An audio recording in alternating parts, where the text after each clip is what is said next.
ప్రభు పేరిట ఈ ఉదయకాలం అందరికీ వందనాలు. ఈరోజు దేవుని మాట దేవుడిచ్చిన పరిశుద్ధ గ్రంథముల నుండి ప్రసంగి గ్రంథము 10వ అధ్యాయము 12వ వచనాన్ని మనం ధ్యానము చేద్దాం. ఈ పూట దేవుని మాటగా చూద్దాం. బైబిల్లో దేవుడు ఏ రీతిగా రాయించున్నాడు. ప్రసంగి 10వ అధ్యాయము 12వ లేఖన భాగం. జ్ఞానుని నోటి మాటలు ఇంపుగా ఉన్నవి, అయితే బుద్ధిహీనుని నోరు వానికి నే మృంగివేయును అంటారు. ఈరోజు దేవుడు మనకిస్తున్న లేఖన భాగం నుంచి ఒక మాట చక్కగా ప్రసంగి గ్రంథకర్త రాశాడు. జ్ఞానుని నోటి మాటలు అతనికి ఇంపుగా ఉంటాయంట. జ్ఞానుడు మాట్లాడితే అనేకులకు దీవెనకరంగా, ఆశీర్వకరంగా,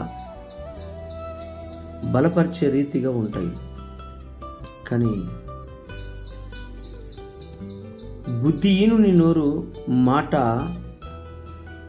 వానికే అసహ్యం పుట్టిస్తుందంట, వాని మిరింగివేస్తుందంట, వానికి నాశనం తీసుకొస్తుందంట. అందుకే జ్ఞానయుక్తంగా, ఇతరులను నొచ్చుకోకుండా ప్రేమగా మాట్లాడాలి. నీ మాటే నిన్ను నాశనం చేస్తుంది, నీ మాటే నిన్ను నేలన పడేస్తుంది, నిన్ను నాశనం చేస్తుంది. మాట్లాడేటప్పుడు 1కి 2 సార్లు ఆలోచన చేసి మంచేదో చెడేదో తెలుసుకొని మాట్లాడాలి. నోరుందని ఇష్టానుసారంగా మనం మాట్లాడినట్లయితే అది నోటి మాటే అనేకులను, ఎందుకంటే వాక్యం సెలవిస్తుంది, నా మాట నువ్వు బ్రతికిస్తుంది. మన మాట అనేకులను బ్రతికించేదై ఉండాలి. మన మాట అందరినీ ఆదరించేదై ఉండాలి. మన మాట అందరినీ బలపరిచేదై ఉండాలి. కానీ మన మాట అనేకులను బాధపరిచేదిగా, కఠినంగా హింసించేదిగా, నొచ్చుకునేలా మన మాట ఎప్పుడూ ఉండొద్దండి.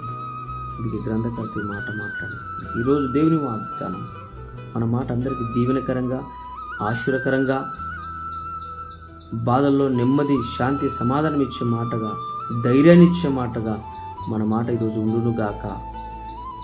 వారి కుటుంబాలకు మన మాట ధైర్యాన్ని పుట్టించాలి, వాళ్ళ బ్రతుకులో నెమ్మదినివ్వాలి, వాళ్ళ జీవితాల్లో వెలుగును నింపాలి. మన మాట దేవుడు ఈ మాట మనలో పెడుతున్నాడు. ఈ దినమును వాగ్దానముగా ఈ మాటను బట్టి ఒక్క మాట ప్రార్థన చేద్దామా?